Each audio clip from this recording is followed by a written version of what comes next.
Good afternoon to all of you. Good afternoon, sir. Good afternoon. Good afternoon. चलिए good afternoon शुरू किया जाए, है ना। बहुत लोग अनवारंटेड है अभी, तो रिकॉर्डिंग होगी तो उसको मैं शेयर कर दूंगा, है ना, क्योंकि थोड़ा सा प्रिकॉशन रखना है, तो इसीलिए कुछ क्लासेस जो है ऑनलाइन मोड में भी करवा लेंगे, अभी कुछ दिन की बात है, फिर नॉर्मल हो जाएगा, है ना। तो कॉम्प्लेक्स नंबर, चलिए सारे बैच को एक बार देखना चाहिए, तो इसलिए सबको मैंने कॉमन में भेज दिया, है ना।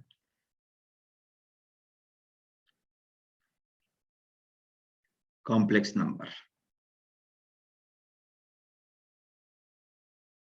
ठीक है। कॉम्प्लेक्स नंबर में जो स्पेशली थर्ड बैच को शुरू करवाया था, उसमें रोटेशन, है ना, कॉन्सेप्ट ऑफ रोटेटिंग एरो, इसके बारे में शुरू करवा दिया था। तो जो कि एक बोन ऑफ कंटेंशन है सबके लिए, है ना, नई चीज है, उसको एक बार रिवाइज भी कर लेंगे तो भी ठीक है, फिर एक बार दिमाग में तरोताजा हो जाएगा सब। तो जैसे कॉम्प्लेक्स नंबर में कॉन्सेप्ट ऑफ रोटेटिंग एरो जो था अपना, उसका कॉन्सेप्ट यही था कि कोई एक कॉम्प्लेक्स नंबर है जो इस पॉइंट ए को रिप्रेजेंट करता है ना। तो कॉम्प्लेक्स नंबर जेड को से मैं आर ई आई थीटा लिख लूं, तो ओ एरो की लेंथ जो है ये आर है, और positive direction of real axis से एंटी क्लॉकवाइज में इस रे का इंक्लिनेशन थीटा है, इसीलिए इस जेड को कहते हैं आर ई आई थीटा। अब एक Z1 कॉम्प्लेक्स नंबर लूं जो जेड में ई आई अल्फा से मल्टीप्लिकेशन के बाद जनरेट होता हो, इसको आप लिख सकते हैं आर ई आई थीटा और इंटू ई आई अल्फा। ये Z1 जो हो जाएगा अपना आर ई आई थीटा प्लस अल्फा। अब इस कॉम्प्लेक्स नंबर को आर्गन प्लेन में लोकेट करें, तो ये कैसा कॉम्प्लेक्स नंबर है जिसका मॉडुलस आर है और आर्गुमेंट थीटा प्लस अल्फा है। इसका मतलब इस रे को एंटी क्लॉकवाइज में अल्फा एंगल से रोटेट करवा दूं, सिर्फ रोटेट करवा दूं, विदाउट चेंजिंग इट्स लेंथ, तो जो कॉम्प्लेक्स नंबर जनरेट होगा ये एंगल ऑफ रोटेशन अल्फा है, ठीक है। और अल्फा पॉजिटिव है तो इसीलिए एंटी क्लॉकवाइज में रोटेट हुआ, मतलब आर्गुमेंट इंक्रीज किया। और अल्फा नेगेटिव होता तो उसके मैग्नीट्यूड के बराबर एंगल कम हो जाता, तो आर्गुमेंट वुड हैव डिक्रीज। तो ये पॉइंट भी अपने इस कॉम्प्लेक्स नंबर Z1 को रिप्रेजेंट करता है। तो इसका मतलब ये है कि दो कॉम्प्लेक्स नंबर को रिप्रेजेंट करने वाले रे के बीच में एंगल मालूम हो तो एक कॉम्प्लेक्स नंबर को दूसरे कॉम्प्लेक्स नंबर से रिलेट किया जा सकता है ना। जब दोनों रे की लेंथ सेम है, इसका मतलब दोनों कॉम्प्लेक्स नंबर का मॉडुलस सेम है, तो here mod z is equal to mod z1 and both are r, ठीक है। और argument of z is theta and argument of z1 is theta plus alpha. तो इसका मतलब उन कॉम्प्लेक्स नंबर को आप खूब आराम से आपस में रिलेट कर सकते हैं इस रिलेशन को जानने के बाद। दूसरा सिचुएशन ये है कि बाय द वे दो कॉम्प्लेक्स नंबर डिफरेंट मॉडुलस का है, ऐसा भी हो सकता है, दोनों का मॉडुलस डिफरेंट हो तब भी कोई चिंता की बात नहीं है, ठीक है, कि दोनों कॉम्प्लेक्स नंबर का मॉडुलस अलग अलग है। से एक कॉम्प्लेक्स नंबर Z1 है, दूसरा कॉम्प्लेक्स नंबर Z2 है, दोनों का मॉडुलस हमें नहीं मालूम है। तो कॉम्प्लेक्स नंबर का चूंकि वेक्टर से रिश्ता नाता है, तो वेक्टर में किसी वेक्टर के अलॉन्ग यूनिट वेक्टर निकालना हो, क्या करते थे, वेक्टर को उसके मॉडुलस से डिवाइड कर लेते थे। तो AB upon modulus of AB is unit vector along AB, unit vector along AB। Exactly same काम आप यहाँ पर भी कॉम्प्लेक्स नंबर में करेंगे, कॉम्प्लेक्स एफिक्स Z और अपॉन मॉडुलस ऑफ Z, इसको कहते हैं unimodular complex number, unimodular complex number along Z, along Z। तो इसका मतलब कि Z को जैसे देख सकते हैं कि Z by the way REI theta होता, तो Z अपॉन R को कह देते EI थीटा, और EI थीटा एक ऐसा कॉम्प्लेक्स नंबर है जिसका मॉडुलस 1 है, मतलब Z upon mod Z is cos theta plus I sin theta, और इस cos theta plus I sin theta का मॉडुलस होता है root of cos square theta plus sin square theta which is 1, इसीलिए इसको यूनिट कॉम्प्लेक्स नंबर कहते हैं, unimodular complex number कहते हैं। तो जो काम वेक्टर में यूनिट वेक्टर निकालने के लिए करते थे वही काम कॉम्प्लेक्स आर्गन प्लेन में किसी कॉम्प्लेक्स नंबर को रिप्रेजेंट करने वाले रे के डायरेक्शन में यूनिट लेंथ का कॉम्प्लेक्स नंबर निकालने के लिए किया करते हैं। कि कॉम्प्लेक्स नंबर को उसके मॉड से डिवाइड कर दीजिए, उसके अलॉन्ग यूनिट कॉम्प्लेक्स नंबर आ जाएगा। तो जैसे Z1 के अलॉन्ग यूनिट कॉम्प्लेक्स नंबर चाहिए, यूनी मॉडुलर कॉम्प्लेक्स नंबर चाहिए, आप लिख सकते हैं खूब आराम से Z1 और अपॉन मॉड Z1। फिर Z2 के अलॉन्ग यूनिट कॉम्प्लेक्स नंबर चाहिए, खूब मजे में लिखा आ सकता है Z2 और अपॉन मॉडुलस ऑफ Z2।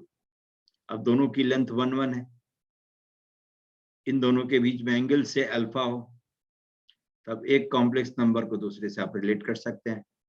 क्योंकि Z1 और अपॉन मॉड Z1, इसको मैं EI अल्फा से मल्टीप्लाई कर दूं, ये Z2 और अपॉन मॉड Z2 आ जाएगा, है ना। कि चूंकि EI अल्फा से मल्टीप्लिकेशन का इफेक्ट होता है to rotate the arrow representing complex number in anti-clockwise by alpha angle if alpha is positive, और यही अल्फा नेगेटिव होता तो उस रे को क्लॉकवाइज में रोटेट करवा, तो चाहे आपको जैसे रोटेट करवाना हो उसके हिसाब से आप इसका यूज कर सकते हैं, है ना। अब देखिए इसका एप्लीकेशन कहाँ पर है, तो जैसे वेक्टर में भी कर सकते हैं। जैसे कोई एक वेक्टर दे दिया, से OA वेक्टर दे दिया कि OA vector is 3i cap plus 4j cap, और कहता है इज रोटेटेड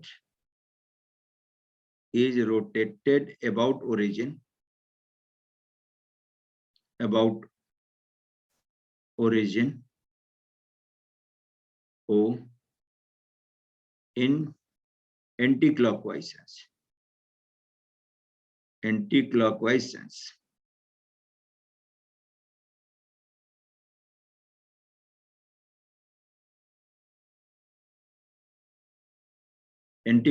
sense, ठीक है, बाय से 45 डिग्री, पाई बाई 4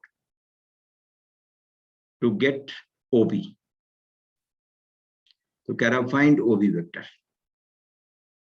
ये क्वेश्चन तो वेक्टर का है, लेकिन जो कॉम्प्लेक्स नंबर के इस कॉन्सेप्ट को जानता है उसके लिए सेकंड का काम होगा, है ना। कोई कंपोनेंट निकालने की जरूरत नहीं है। ओए वेक्टर को से जेड कॉम्प्लेक्स नंबर में कहते हैं। तो जेड को आप लिख सकते हैं 3 + 4i।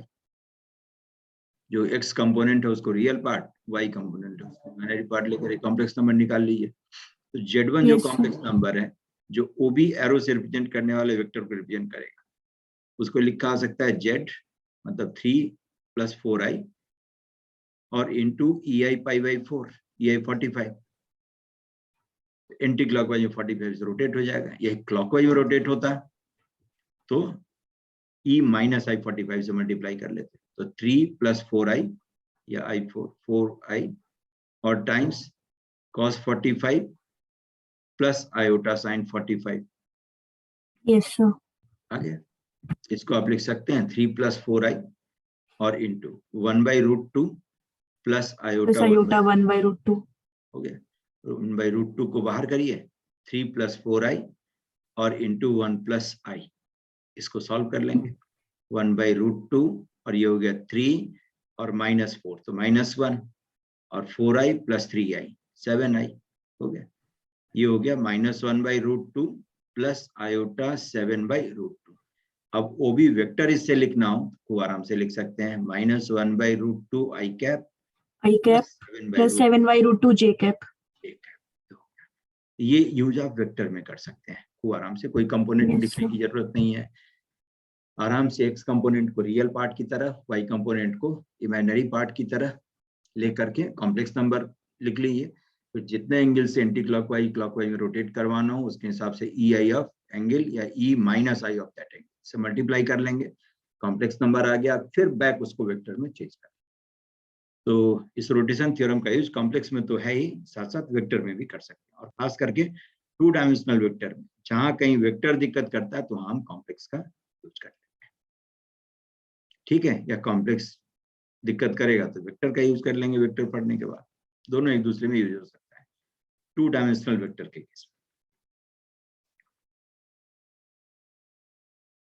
ठीक है। ये हो गया। अब आइए हम देखिए, जैसे कहता है कि if A Z1 and B Z2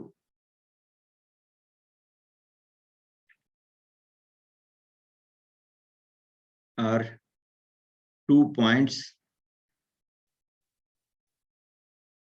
in the argand plane, and in the argand plane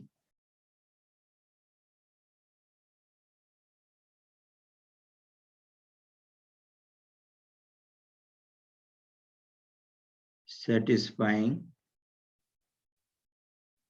OA equal to OB and angle AOB equal to alpha, ठीक है।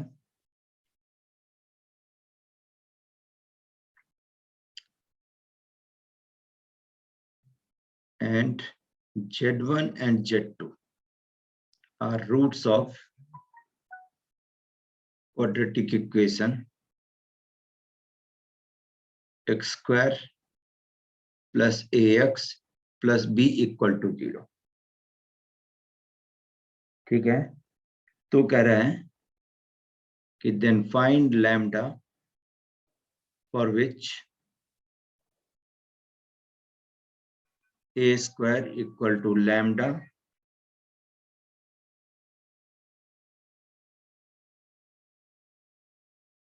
times of B cos square alpha by 2,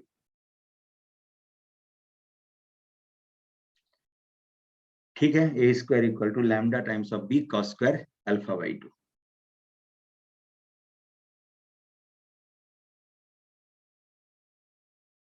ठीक है। मतलब A और B को relate करना है,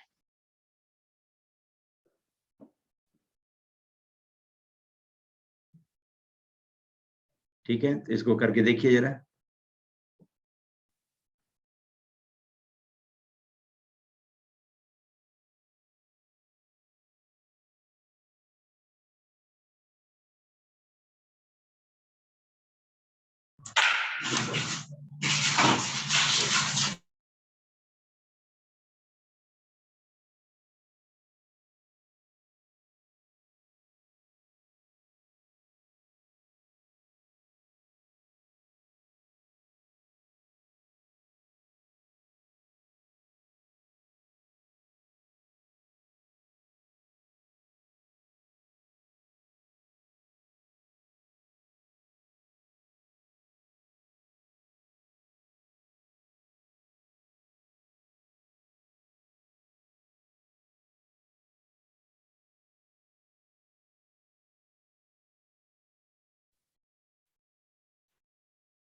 आ गया।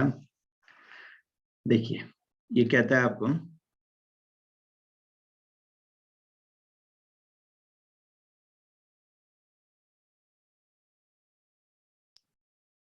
रियल एक्सेस और इमेजिनरी एक्सेस, ये है OA इक्वल टू OB है। इसका मतलब Z1 और Z2 दोनों का मॉडुलस सेम है।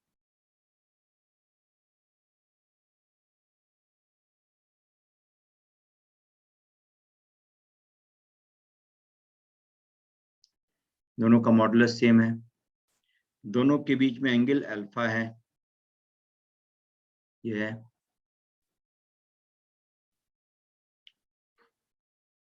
ठीक है, तो और ये कह रहा है कि x² + AX + B = 0 का रूट Z1 और Z2 है।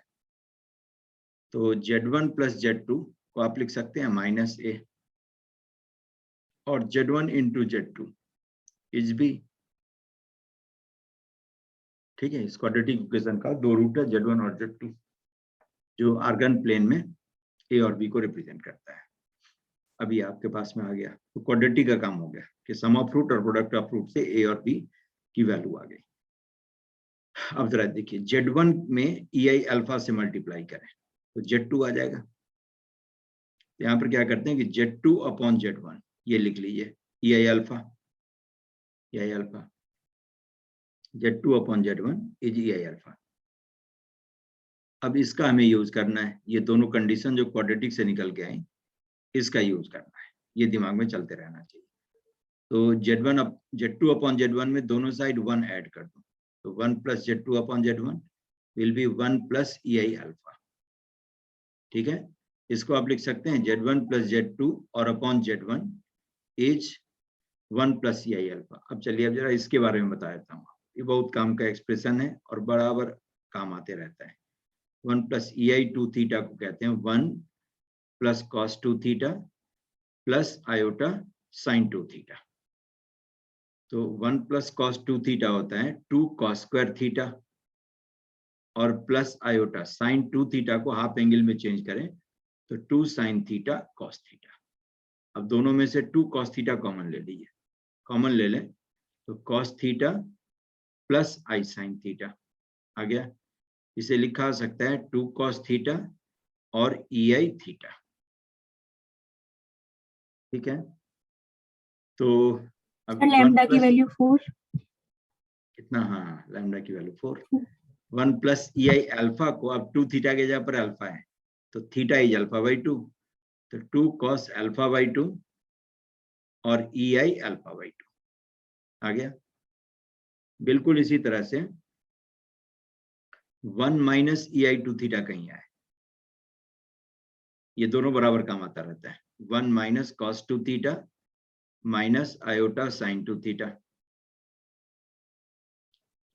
ये 1 - cos 2 थीटा हो गया 2 sin² theta. 1 + cos 2 theta is 2 cos² theta and 1 - cos 2 theta 2 sin² theta minus iota 2 sin theta cos theta। अब दोनों में से क्या करना है, -2i sin theta कॉमन ले लेना है। ठीक, -2i sin theta कॉमन ले लें। कॉमन लेने का मतलब है हर टर्म को उससे डिवाइड करना।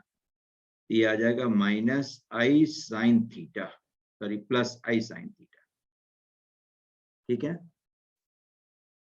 चूंकि I² इज -1 तो माइनस माइनस प्लस हो जाएगा, तो 2 sin theta cos theta 2 sin² theta और -2i sin theta cos theta था ही, तो इसीलिए cos theta plus i sin theta बच जाएगा ब्रैकेट के अंदर में। इसको आप लिख सकते हैं -2i sin थीटा और EI थीटा, इसका बराबर यूज होते रहता है। ये सब धीरे धीरे अपने आप यूज करते करते टिप ऑफ टंग्स पर आ जाएगा, लेकिन हाँ ये दिमाग बनाना चाहिए कि इसको कॉम्पैक्ट फॉर्म में लिखा आ सकता है। तो देखिए Z1 + Z2 था -A, तो -A is 2Z1 cos² α/2, sorry cos α/2 और cos α/2 और EI α/2 क्या है। अब देखिए अब हमें A² चाहिए, क्योंकि ए स्क्वायर को एक्सप्रेस करना है लैम्डा और बी और कॉस स्क्वायर अल्फा बाई 2 के टर्म में, तो ए स्क्वायर करिए, दोनों साइड स्क्वायर करना होगा। तो this implies A square will be 4z1 square cos square alpha by 2 और ei अल्फा। अब ei अल्फा को यहाँ से z2 अपॉन z1 लिख सकते हैं, तो 4z1 square cos square alpha by 2 और इंटू z2 अपॉन z1। अब देखिए z1 और z1 गोज, ये दोनों कैंसिल हो गया, तो इसको लिख सकते हैं A square equal to 4z1 z2 cos square alpha by 2। यही आपका z1 z2 बी था। A square is 4b cos square alpha by 2। ठीक है, तो ये कॉन्सेप्ट ऑफ रोटेटिंग एरो का यूज है, जिसको यूज करके आप कॉम्प्लेक्स नंबर को आपस में रिलेट कर सकते हैं।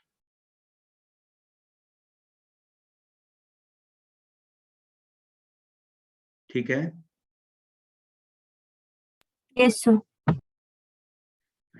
चलिए अभी एक और चीज बता देता हूँ। जैसे कहता है कि if z1 z2 z3 are vertices of equilateral triangle, ठीक है, इक्विलैटरल ट्रायंगल, तो कहता है कि then z1 square plus z2 square plus z3 square is z1 z2 plus z2 z3 plus z3 z1। ये होता है। अब क्यों होता है, तो देखिए कि जैसे वर्टेक्स ए z1 है, वर्टेक्स बी को हमने z2 ले लिया, वर्टेक्स सी को z3 ले लिया। अब ए बी एरो से जो कॉम्प्लेक्स नंबर रिप्रेजेंट होगा उसे आप z2 माइनस z1 कह सकते हैं। AC एरो से जो कॉम्प्लेक्स नंबर रिप्रेजेंट होगा उसे z3 माइनस z1 कह सकते हैं। इन दोनों के बीच में एंगल ये थीटा है, थीटा इज 60 डिग्री, जो कि इक्विलैटरल ट्रायंगल है, और AB इक्वल टू AC है, सारे साइड की लेंथ बराबर है। अब AB एरो को एंटी क्लॉकवाइज में 60 डिग्री से रोटेट करवा दूं तो AC एरो मिल जाएगी। तो इसका मतलब AB एरो के रिप्रेजेंट करने वाले complex number z2 minus z1 में EI पाई बाई 3 से मल्टीप्लाई कर दूं तो AC एरो मिल जाएगा z3 माइनस z1। ठीक है, क्योंकि इक्विलैटरल ट्रायंगल है या आइसोसेलेस ट्रायंगल भी होता है और एंगल दे देता बीच में, तो जितना एंगल होता है EI ऑफ दैट एंगल से मल्टीप्लाई करते, तो ऐसे रिलेशन आ जाता है। अब देखिए, अब यहाँ पर हमें इस कॉम्प्लेक्स पार्ट को हटाना है, EI थीटा वाला पार्ट जो उसको हटाना है, तो दोनों साइड क्यूब कर देता हूँ। z2 माइनस z1 का क्यूब EI पाई को आप लिख सकते हैं z3 माइनस z1 का क्यूब। ठीक है, अब यहाँ और देखिए EI पाई की वैल्यू होती है -1। EI of even multiple of pi is always 1 और EI of odd multiple of pi is always -1। ठीक है, तो EI of even multiple of pi is 1 और EI of odd multiple of pi is -1 हमेशा। तो EI पाई की value होगी -1, क्यों, तो cos पाई इज -1 और sin पाई 0, इसीलिए EI odd multiple of pi -1 होता है और EI even multiple of pi की वैल्यू 1 होती है। Reason, integral multiple of pi पर साइन की वैल्यू हमेशा 0, चाहे वो integral multiple of pi even multiple of pi हो या ऑड मल्टीपल ऑफ पाई। तो देखिए minus of z2 minus z1 का cube equal to z3 minus z1 का क्यूब हो गया। इसको आप लिख सकते हैं z3 माइनस z1 का cube plus z2 minus z1 का क्यूब इक्वल टू, ये हो गया a cube plus b cube. इसको लिखा जा सकता है a प्लस बी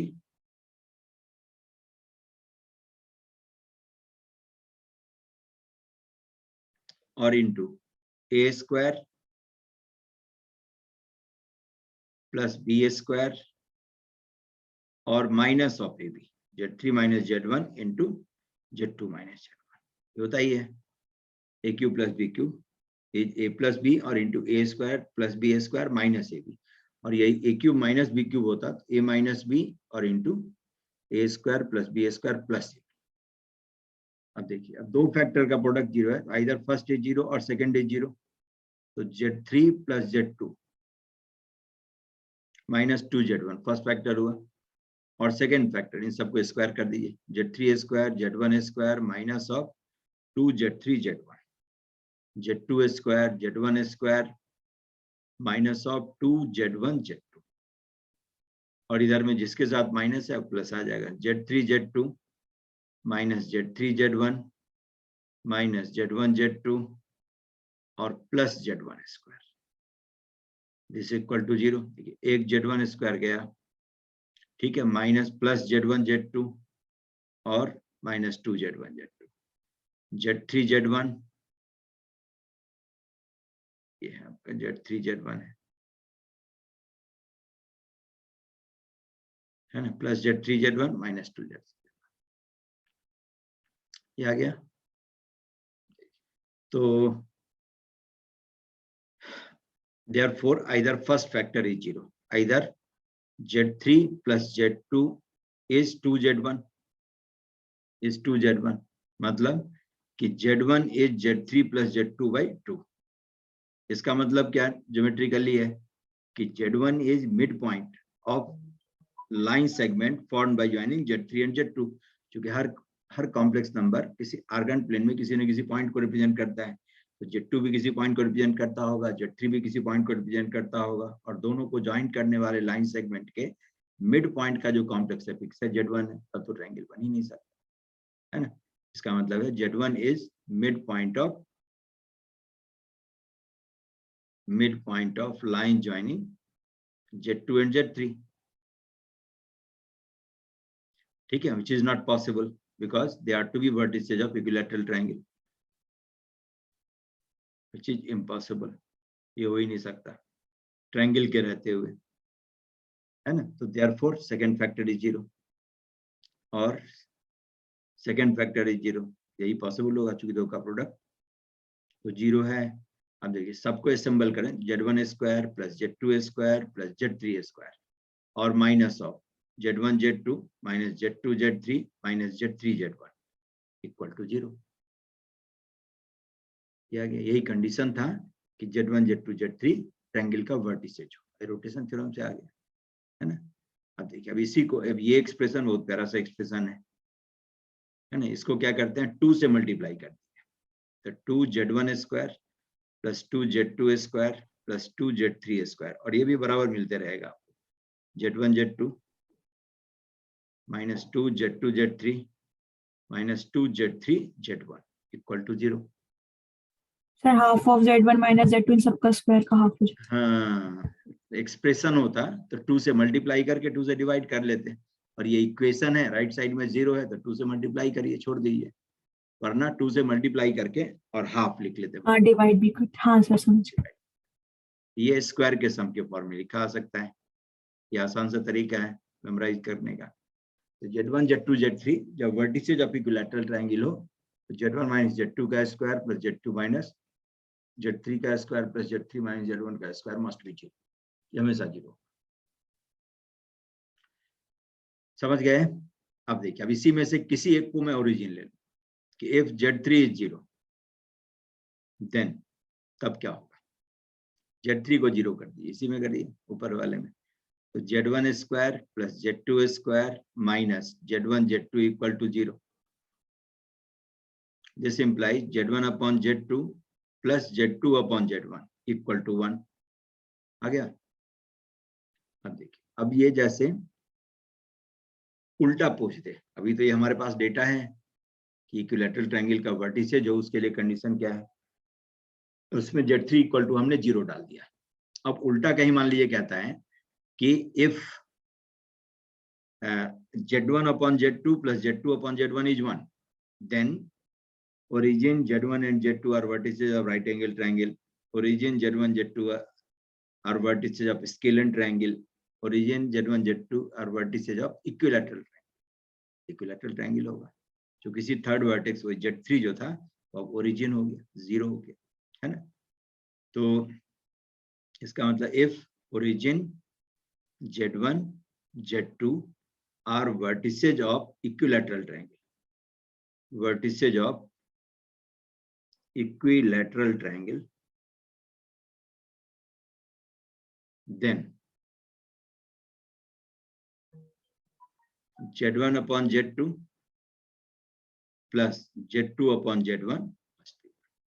अब उल्टा, if this is true, then origin Z1 Z2 are vertices of equilateral triangle. ये सब उल्टा पूछ लिया करता है, ये कंडीशन दे करके, और तब कहेगा बताओ कि जब ऐसा है तो ओरिजिन Z1 Z2 किस ट्रायंगल के का वर्टिसेज है ना? Right angle triangle, scalene triangle, isosceles which is not equilateral, equilateral.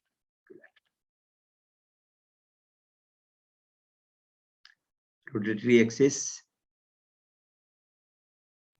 Sir तो अगर ऐसे उल्टा पूछ लेता तो हमारी अप्रोच क्या होती थी, फिर कहाँ से शुरू करते अगर ऐसे उल्टा पूछता है तो? ये ऐसे पूछता है तब आपको क्या करना होगा, Z1 माइनस Z2 से मल्टीप्लाई करना होगा, तो Z1 Q equal to Z2 Q आएगा, है ना? फिर उसको EI पाई बाई 3 में मल्टीप्लाई करेंगे, इसीलिए पहले से पढ़ के जाते हैं तो वहां पर नहीं जरूरत होगी। अच्छा ठीक है, समझ गए? Yes sir. नहीं तो जो हमने उल्टे में तो सर फंस जाएंगे, कुछ नहीं कर पाएंगे, उल्टे में तो कुछ नहीं समझ में आएगा, पहले से सीधा ना किया हो तो। इसीलिए तो बैठे रहते हैं तब, है ना? तब लगता ही नहीं कहाँ से शुरू करूं। जैसे आइदर गलत हुआ है ना, ये गलत हुआ है, फर्स्ट वाला नहीं हो पाया, तभी तो दूसरे को हमने कहा ये होगा। अब इसमें यस समझ गए? अब ये फर्स्ट फैक्टर जीरो नहीं हो, तब जाकर के सेकंड फैक्टर इज जीरो, तो जिसको हमने हटाया है वापस उससे मल्टीप्लाई करेंगे, तब जाकर के उस फॉर्म में आएगा। तो Z3 को जैसे जीरो करेंगे तो Z2 माइनस 2Z1 से मल्टीप्लाई करना होगा, तब जाकर के आपका उस फॉर्म में आएगा। यहाँ पहुंचेंगे, फिर यहाँ आएंगे तो EI क्यूब, है ना, EI पाई बाई 3, EI पाई आएगा, फिर क्यूब रूट लेंगे तो EI पाई बाई 3 आएगा, तब जाकर के नहीं। यस तो इसीलिए पहले ही ये काम कर लेते हैं, है ना, कि ये हो आ गया। अब हमें अब पूछ लो, जैसे ही कहे कि Z1 upon Z2 plus Z2 upon Z1 equal to 1, तो फटाफट origin Z1 and Z2 will be vertices of equilateral. ठीक है? यस। अब जरा कुछ लोकस देख लेते हैं, है ना? लोकस प्रॉब्लम्स ज्योमेट्री में फिर बाद में मैं आऊंगा। लोकस प्रॉब्लम्स में कहता है कि if modulus of Z minus Z1 equal to modulus of Z minus Z2, then locus of Z is perpendicular bisector of line joining Z1 and Z2. ठीक है? mod Z1 minus mod Z minus Z1 is mod Z minus Z2, then locus of Z is perpendicular bisector of line joining Z1 and Z2. मतलब ये देखिए, दो point है अपना Z1 और Z2, इसका कॉम्प्लेक्स एपिक्स है। ठीक है? अब ये भी नॉलेज के बेसिस पर ही कहते हैं। जैसे इसका परपेंडिकुलर बाइसेक्टर ले, तो परपेंडिकुलर बाइसेक्टर की खास बात क्या होती है कि इसका हर पॉइंट एंड पॉइंट से इक्विडिस्टेंट होगा। ठीक है? इसके पीछे वजह ये सिंपल है, ये दोनों इक्वल है, ये 90 ये 90, ये साइड दोनों ट्रायंगल में कॉमन, तो दोनों ट्रायंगल कॉन्ग्रुएंट, इसीलिए PA is equal to PB, है ना? क्यों? तो ट्रायंगल, इसको M में कह दूं, PMA and triangle PMB are congruent. Therefore PA equal to PB. ठीक है? for all positions of P on perpendicular bisector. तो यही P का कॉम्प्लेक्स एपिक्स Z ले लें, तो AP एरो से जो कॉम्प्लेक्स नंबर रिप्रेजेंट होगा, AP एरो से, उसको कह सकते हैं आप Z minus Z1 complex affix of P minus complex affix of A। BP arrow से जो कॉम्प्लेक्स नंबर रिप्रेजेंट होगा उसे कह सकते हैं Z minus Z2, Z minus Z2। अब इन दोनों एरो की लेंथ बराबर है, मॉड Z माइनस Z1 मतलब AP length, mod Z minus Z two मतलब बीपी लेंथ, और ये दोनों इक्वल है, एपी इक्वल टू बीपी। तो इसीलिए ऐसा स्टेटमेंट दिया गया है कि Z will have to lie on the perpendicular bisector of line joining Z1 and Z2। ठीक है, तो अब देखिए, अब जैसे इसका यूज करवा लेता है कि if Z raised to the power 4 is equal to Z minus 1 raised to the power 4। ठीक है, if Z raised power 4 equal to Z minus 1 raised power 4, तो कहता है कि then find sum of real parts of all values of Z